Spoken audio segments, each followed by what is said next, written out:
Hello student, in previous lecture, introduction part 2, we know about union of two set, intersection of two set, difference of two set, and now let's see complement of set.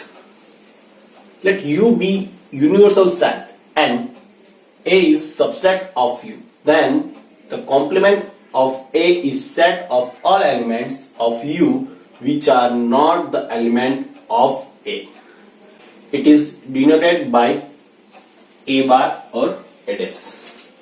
आप यहाँ पर A bar भी बोल सकते हो या तो A dash भी उसको डिनोट कर सकते हो. ओके, एक्चुअली मीनिंग क्या है A dash का? सिंपल, A dash यानी कि U माइनस A को भी सेट है, उसका कॉम्प्लीमेंट सेट यानी कि यूनिवर्सल जो सेट है उसमें से वो सेट को सब्ट्रैक्ट कर दो, माइनस कर दो, तो वो बन जाएगा कॉम्प्लीमेंट ऑफ सेट. एक एग्जांपल लेंगे, बहुत इजी है. Complement set U is equal to, यहां पर है ABCD EFGH और कोई सेट है P या तो Q, ABCD. Q डैश क्या होगा? Q dash is equal to, ये जो Q के एलिमेंट है उसको U में से यानी कि यूनिवर्सल सेट में से सब्ट्रैक्ट करना, तो ये बन जाएगा ABCD सेट तो EFGH. ये आ गया Q डैश. सिंपल है कॉम्प्लीमेंट सेट. देन यहां पर जो इंपॉर्टेंट प्रॉपर्टीज है वो देखनी है कॉम्प्लीमेंट सेट की. तो फर्स्ट प्रॉपर्टी खास यहां पर ध्यान दो, A इंटरसेक्शन A डैश, ये 5 होगा. सिंपल है क्योंकि A intersection A dash, A dash यानी कि A के जो एलिमेंट्स है वो तो होगी नहीं, इसका मतलब ये दोनों का इंटरसेक्शन क्या होगा? 5. Second, A union A dash is equal to U. यहां पर देखो, इसमें A यानी कि A में जो एलिमेंट्स होंगे वो आएंगे. A डैश यानी कि यूनिवर्सल सेट में जो एलिमेंट्स होंगे, पर वो कौन से एलिमेंट इसमें नहीं होंगे? जो एलिमेंट A में है वो इसमें नहीं होंगे, यानी कि दोनों का आप यूनियन करोगे तो पूरा यूनिवर्सल सेट बन जाएगा. तो ये खास याद रखना है. U का डैश यानी कि यूनिवर्सल सेट का डैश मतलब सारे एलिमेंट यूनिवर्सल सेट से क्या सब्ट्रैक्ट कर दो, तो क्या बन जाएगा? 5. 5 का डैश, 5 यानी कि नल सेट, नल सेट का डैश यानी कि नल सेट सब्ट्रैक्ट कर दो यूनिवर्सल सेट, तो यूनिवर्सल सेट ही रहेगा ना. ओके, इसके बाद A डैश का डैश, ये तो A ही बन जाएगा क्योंकि A डैश में कौन से एलिमेंट हुए? यूनिवर्सल सेट के A सेट में जो एलिमेंट है इसके सिवाय के सब एलिमेंट्स हो गए, तो उसका डैश यानी कि वापस क्या हो जाएगा? A हो जाएगा. यहाँ पर एक प्रॉपर्टी है A माइनस बी, उसको हम B dash minus A dash भी बोल सकते हैं. ये प्रॉपर्टी भी खास याद रखो. A माइनस बी, उसका इंटरसेक्शन क्या होगा? सॉरी, उसको कैसे लिख सकते हैं? A intersection B dash. इसका एक एग्जांपल ले लो. चलो इसका एक छोटा सा एग्जांपल लेकर समझते हैं कि एक्चुअली में क्या होता है. और चलो U ले लू मैं, यूनिवर्सल सेट कोई है यहाँ पर 1 2 3 4 5, कोई सिंपल एग्जांपल ही. यहाँ पर A इज इक्वल टू है 1 2 3 और यहाँ पर B इज इक्वल टू मैं लेता हूँ 1 और 2. चलो तो पहले A माइनस बी क्या होगा? तो पता है कि A माइनस बी यानी कि A माइनस बी क्या आएगा? यार 3 आएगा, वो तो पता है. ओके, अभी हम ये A intersection B dash find करो. चलो A इंटरसेक्शन B, A में कितने एलिमेंट्स है? तो ये 1 2 3 और इंटरसेक्शन B डैश यानी कि क्या आएगा? देखो B डैश यानी कि ये यूनिवर्सल सेट में से ये 1 2 निकाल दो तो क्या आएगा? 3 4 एंड 5. अभी देखो, अभी ये दोनों का इंटरसेक्शन यानी कि दोनों में कॉमन क्या है? तो ये है 3. देखो यहाँ पर दोनों का आंसर सेम है, तो इसका मतलब क्या होगा? Therefore A minus B is equal to A union B dash हो सकता है। ओके, तो यहाँ पर ये भी इस तरह आप देख सकते हो एग्जांपल लेके। Okay, then De Morgan's law. De Morgan's law क्या है देखो, ए यूनियन बी का डैश इज इक्वल टू क्या होगा, A dash intersection B dash. यहां पर देखो ए इंटरसेक्शन बी का डैश क्या होगा, A dash union B dash. इसका भी एक एग्जांपल लेंगे तो अच्छी तरह से समझ में आएगा एक्चुअली में क्या चीज है। देखो एक एग्जांपल ले लो, यहां पर कोई एक प्रूव करेंगे। चलो ये नीचे वाला प्रूव करेंगे। प्रूव तो नहीं बोलते हैं, सिर्फ ये कैसे वर्क करता है वो देखें। देखो एग्जांपल देखें, u इज इक्वल टू, यहां पर ले लू मैं A B C D E F G. Simple ही एग्जांपल ले रहा हूं। यहां पर a इज इक्वल टू मैं ले लू ए बी सी डी, चलो, और b इज इक्वल टू मैं ले लू सी डी ई एफ। चलो ऐसा कुछ ले लो। अभी ध्यान से देखो, ये LHS में क्या है, तो LHS इज इक्वल टू हमारे पास है A इंटरसेक्शन B और उसका डैश। ऐसा A इंटरसेक्शन B क्या होगा, पहले फाइंड करें। चलो A इंटरसेक्शन B, डायरेक्ट में लिख रहा हूं A और B का इंटरसेक्शन क्या होगा। तो A और B में कॉमन क्या है, देखो कॉमन क्या है दोनों में, A B C D। यहाँ पर C D E है तो इसका मतलब C D कॉमन है, तो ये C D और उसका डैश है। तो C D का डैश, इसका मतलब क्या होगा, ये यूनिवर्सल सेट में से C D को सब्ट्रैक्ट कर दो, क्या क्या बचेगा, तो यहाँ पर बचेगा ये C D को सब्ट्रैक्ट कर दो तो A B ये निकल जाएगा, तो E F G ये आ गया LHS। ऐसे हम RHS फाइंड करेंगे। देखो RHS में क्या है, A dash union B dash. A dash का मतलब क्या है, डायरेक्ट में लिखूंगा। देखो A डैश का मतलब ABCD निकाल दो यहां से U में से, तो क्या आएगा E F और G यूनियन B डैश, यानी कि ये C D E F निकाल दो, C D E F, तो क्या आएगा यहाँ पर A B ये निकाल दो, C D E F निकाल दो, तो ये G। ओके, अभी ये दोनों का यूनियन, तो यूनियन में क्या होता है, सारे एलिमेंट पर जो रिपीट हो रहा है वो एक ही बार लिखो। तो यहां पर आएगा E, अलाइन में लिखते हैं कोई बात नहीं, A B E F और G। देखो यानी कि LHS is equal to RH। तो ये डी मॉर्गन्स लॉ, हम उसके एग्जांपल आगे एक्सरसाइज में देखने वाले हैं। इसके बाद cardinal number of a finite set, actually कुछ नहीं है। देखो number of elements in a finite set A is called cardinal number of set A। It is denoted by number of A, यानी कि कोई भी फाइनाइट सेट है उसमें कितने एलिमेंट्स है वो दिखाने के लिए ये सिर्फ n ऑफ A इसे लिखते हैं। सिंपल, कोई सेट है A, इसमें 1 2 3 4 5 6 7 8 9 10, तो यहां पर n ऑफ A कितना होगा 10। टोटल कितने एलिमेंट्स है 10। ऐसे कोई दूसरा कोई सेट ले लो, चलो B कोई एक सेट है, मैं ले लू A B C D E। चलो तो उसमें n ऑफ B क्या होगा, यानी कि number of element of B क्या होगा, यहाँ पर 1 2 3 4 5, तो ये 5 और कुछ नहीं है, इजी है। ओके, तो ये हो गया cardinal number of a finite set. Next देखेंगे important result of cardinal number of sets. Let A B C finite set in finite universal set U. Then first result, n of A union B is equal to n of A plus n of B minus n of A intersection B। खास ये result बहुत ही important है, उसको याद रखना है। इसका proof देखेंगे, ये फर्स्ट रिजल्ट का जो प्रूफ है, देखो चुना क्या है,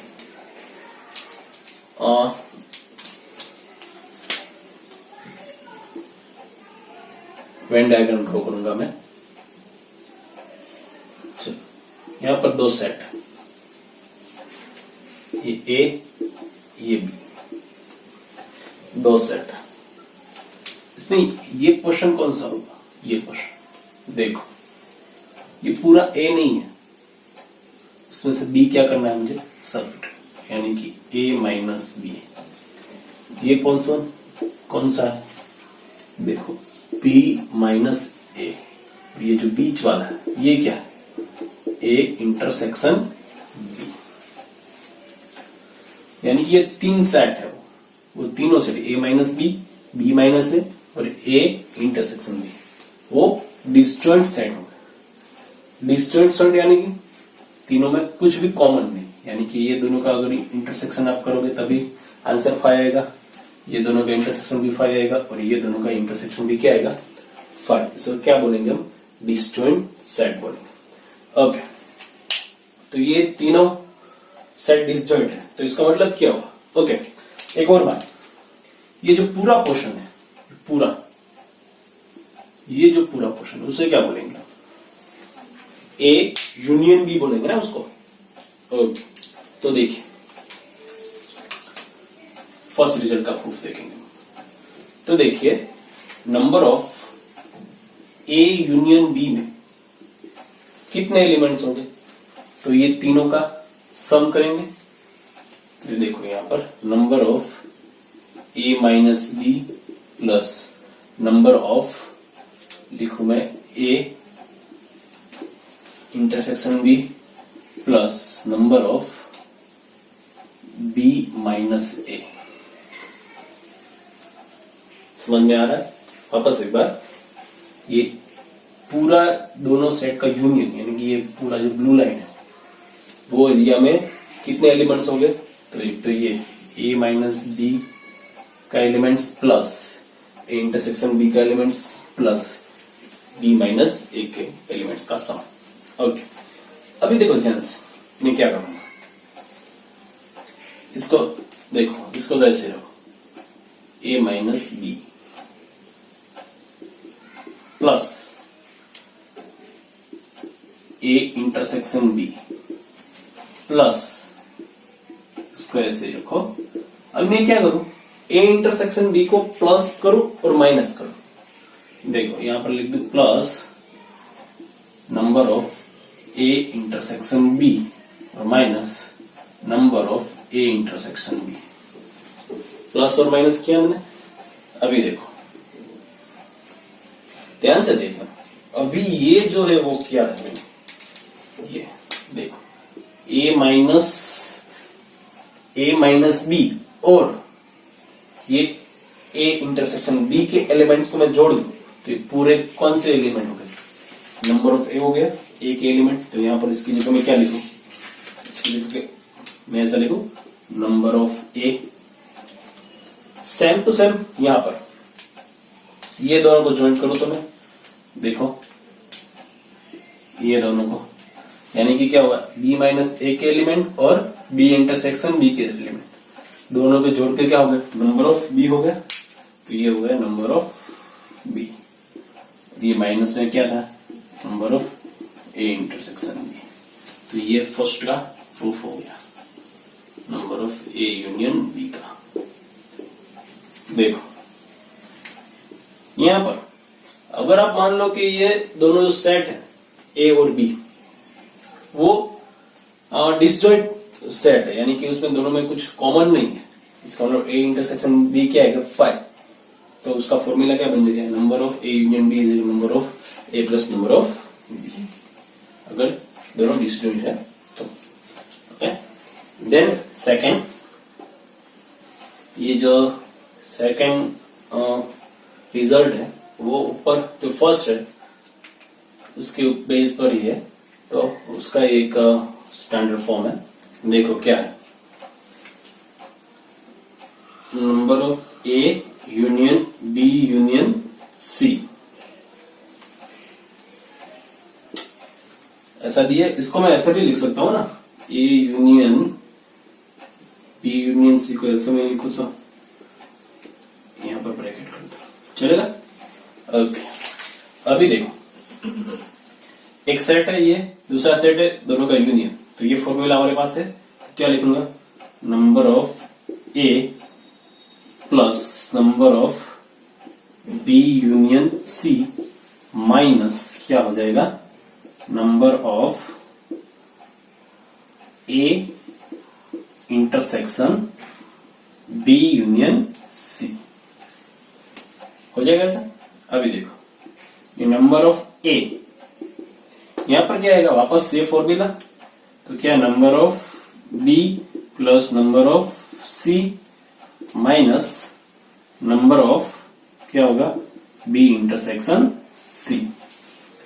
और ये देखो माइनस ऐसे ही लिखा मैंने, number of A intersection B union C. इसको इक्वेशन नंबर 1 दे दो। अभी इसकी वैल्यू हम फाइंड करेंगे, यहां पर इसके बाद पुट कर देंगे। ये क्या है देखो, तो ध्यान से देखना, number of A intersection B union C, उसको कैसे लिखो, देखो यहां पर डिस्ट्रीब्यूशन लो लगेगा, और देखो तो यहां पर डिस्ट्रीब्यूटिव लो लगाते हैं। देखो क्या, ए इंटरसेक्शन बी यूनियन क्या होगा, ए इंटरसेक्शन सी। अभी ध्यान से देखना, वापस ये दो सेट देखो, उसका यूनियन, तो number of A intersection B union A intersection C, तो वापस ये फॉर्मूला लगेगा, तो क्या लगेगा देखो ध्यान से, number of A intersection B plus number of A intersection C minus number of क्या होगा, A intersection B intersection A intersection C, ये ऐसा होगा ना। तो अभी देखो यहां पर number of A intersection B plus number of A intersection C minus, देखो यहां पर A intersection B intersection A intersection C. इसका मतलब क्या, एक्चुअल मीनिंग उसका क्या हुआ कि ये तीनों का intersection, A intersection B intersection C, actual में यही हुआ ना। देखो A intersection B intersection A intersection C, इसका मतलब एक्चुअल मीनिंग क्या हुआ, तीनों का इंटरसेक्शन। तो ये मिल गई इसकी वैल्यू। ओके, तो ये जो वैल्यू है यहाँ पुट करेंगे, यहाँ पुट करने आगे माइनस है, तो ये सारी वैल्यू की क्या हो जाएगी, साइन चेंज हो जाएगी। तो ये देखो क्या बन गया हमारा, ये देखो फॉर्मूला हमारा, A intersection B union C. ये जो वैल्यू कहाँ पुट करेंगे, यहाँ पर पुट करेंगे, यहाँ पर माइनस है तो इसकी सारी साइन क्या हो जाएगी, चेंज हो जाएगी। तो number of A plus number of B plus number of C minus क्या हो जाएगा, माइनस बी इंटरसेक्शन सी। यहाँ पर देखो ये minus number of A intersection B minus number of A intersection C plus number of A intersection B intersection C. तो ये बन गया फॉर्मूला। यहाँ पर ए इंटरसेक्शन बी को आगे ले सकते, इसको पीछे ले सकते, तो ये बन गया फॉर्मूला। ये इसका प्रूफ। सेकंड, अभी देखो ये ए माइनस बी, तो यहां पर ए माइनस बी का मतलब एक्चुअल में क्या है, यानी कि जो a number of element of A, minus में क्या करना है, दोनों का जो कॉमन एलिमेंट्स है दोनों में, वो क्या कर देने, सब्ट्रैक्ट कर देने। तो बन जाएगा ए माइनस बी का मतलब क्या हुआ, number of A minus number of A intersection B. उसको ऐसे भी लिख सकते हैं, आगे देखा है, देखो ए माइनस बी को हम ए इंटरसेक्शन बी डैश लिख सकते हैं। और आगे जो प्रॉपर्टी है उसमें हमने डिफरेंस ऑफ टू सेट में ये देखा है खास उसकी प्रॉपर्टी में। तो देखो ये दोनों के नंबर ऑफ एलिमेंट तो इक्वली पे, तो number of A minus B is equal to number of A intersection B dash भी लिख सकते हैं। सेम टू सेम ये ऐसी एक रिजल्ट है। तो ये चार रिजल्ट आपको अच्छी तरह से याद रखने हैं।